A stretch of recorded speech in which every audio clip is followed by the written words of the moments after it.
Nearly all of the offensive production coming on Wednesday night over at Weiland Park, and it's the Trojans striking first in the top half of the first inning. Parkland registering 4 hits, all singles, with Junior Brody, Morabito, and Louis and Sarah with back-to-back base knocks. The pair will each be brought home then thanks to 2 more singles by Landon Benner and Dylan Philly.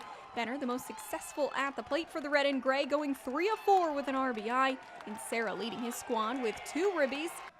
But as Liberty typically does, they'll respond immediately in the bottom half. Braylon Gonzalez led off by blasting a double to right center field. Jacob Rivera gets one to fall then into shallow right to trim Parkland's lead to just 1, bringing Gonzalez home for the Canes.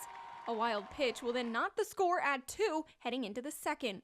While Parkland was able to add on in the top half, Liberty once again had an answer, this time a big one in posting 5 runs while sending 8 batters to the plate in the bottom of the frame.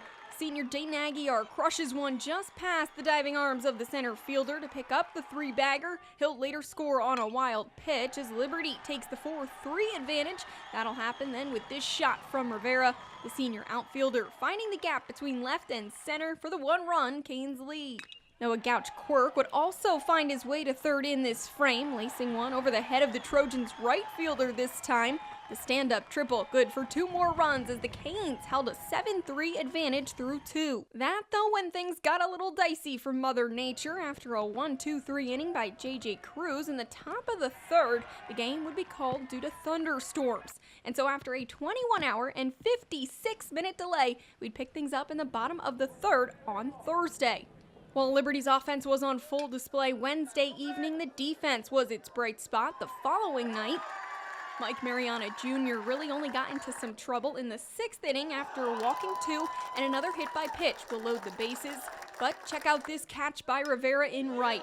The senior laying out for a game-changing grab to get out of the jam.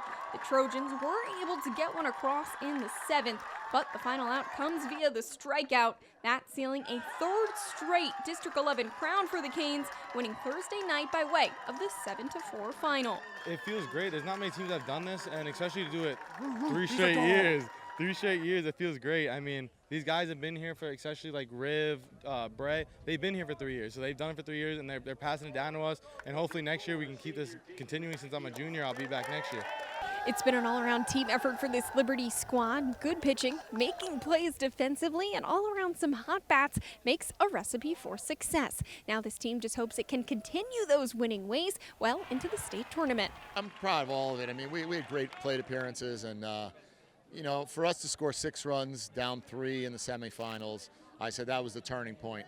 So big players make big plays, and you know, the players stepped up in those situations, so I'm proud of them. Oh, I mean, yeah, the job's definitely not finished. We got to keep putting bats on balls, making plays in the field for our pitchers. We've got Noah ready to go Monday, so we think we can compete with anybody when no one's on the mound.